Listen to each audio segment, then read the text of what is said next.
Entonces quiero presentarles ahora la herramienta que les sugerimos de cómo estructurar ante un problema dado o ante una situación dada mi speech. El diseño conversacional consiste en presentar el problema siguiendo esta secuencia. Primero, hablar de la situación, de los antecedentes, hacer referencia a los hechos concretos. O sea, esta primera parte es muy factual, significa hablar de hechos, no de interpretaciones. ¿Ok? La diferencia entre un hecho y interpretación es que el hecho se observa, sabemos si ocurrió o no ocurrió. La interpretación es lo que nosotros pensamos de ese hecho. Entonces, presentar la situación es hablar de los hechos concretos.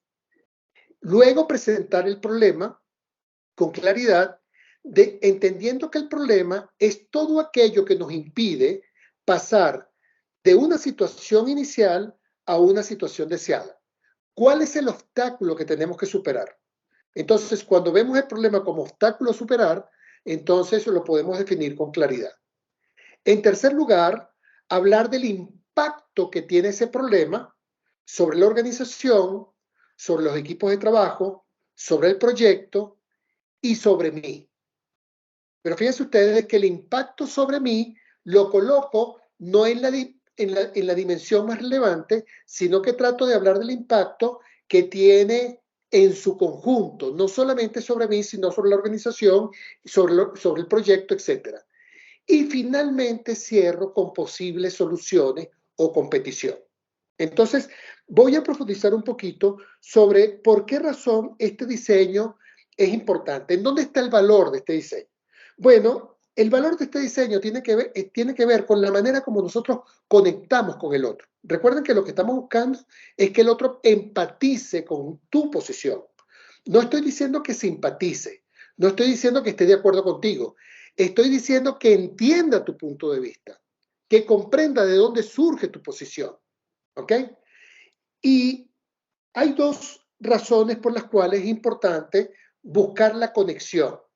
Uno, la conexión cognitiva, que tiene que ver con el pensamiento, con la parte racional.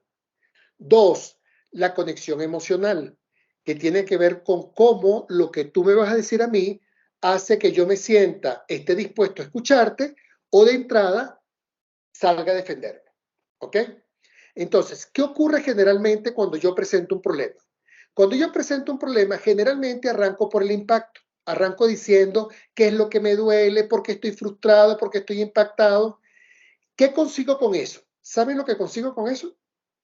Que el otro se ponga a la defensiva, y si el otro se pone a la defensiva, dejo de escucharme y empieza a defenderse. Por eso es que el impacto está en tercer lugar, no está en primer lugar. ¿Ok? Porque si yo arranco hablando del impacto, arranco hablando de lo que me molesta, no voy a lograr que el otro comprenda mi punto de vista.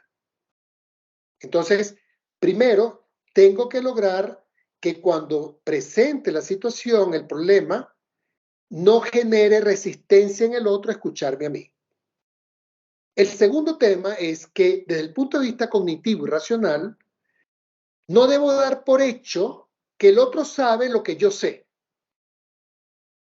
Por eso entonces, primero se arranca por la situación haciendo una descripción de los hechos de la manera más objetiva posible. Entonces, estoy hablando de hechos concretos que pueden ser confirmados si ocurrieron o no. Arranco primero con lo factual, con los hechos, con lo que ocurrió, con lo que se puede confirmar si ocurrió o no ocurrió. Y luego presento el problema. Recuerden, el problema se define como aquello que me obstaculiza o me impide pasar a una situación deseada, pasar a una situación diferente. Y es en tercer lugar cuando hablo del impacto. Pero es muy importante que cuando yo presente el impacto, no lo presente solamente a título personal, sino que hable del impacto en varias dimensiones, no solamente en la dimensión personal, sino que puede incluir también el impacto que ese comportamiento y esa situación tiene en el equipo, en la organización, en el desempeño, o sea, tratar de presentar un impacto con una perspectiva mucho más integral. Y, finalmente, si yo no presento soluciones, si yo no presento peticiones concretas, yo no estoy presentando un problema para buscarle una solución, sino que estoy haciendo un reclamo para hacer catarsis. Si yo no presento alternativas de solución, yo formo parte del problema, porque simplemente estoy reclamando y no estoy siendo proactivo para buscar una solución al problema.